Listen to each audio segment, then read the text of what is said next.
Cảm giác không được tự tin lắm với cái mũi thấp tè của mình. Đừng lo gì cả, mở Photoshop lên và nâng mũi thôi nào.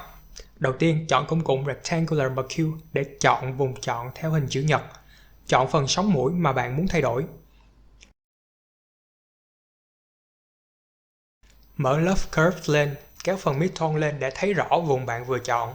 Qua mục Mask, tăng phần Feather lên khoảng 7.5 pixels. Phần chọn bây giờ sẽ được tản đều ra giống như bạn make up và tán phấn cho đều vậy. Tiếp theo, chọn khu vực hai bên cánh mũi cạnh vùng chọn đầu tiên của bạn.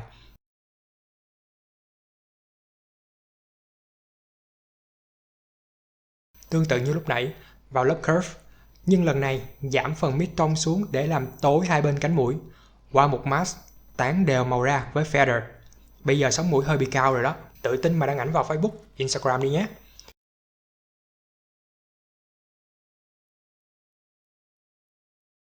Bên mình có rất nhiều mẹo thủ thuật hay về Photoshop.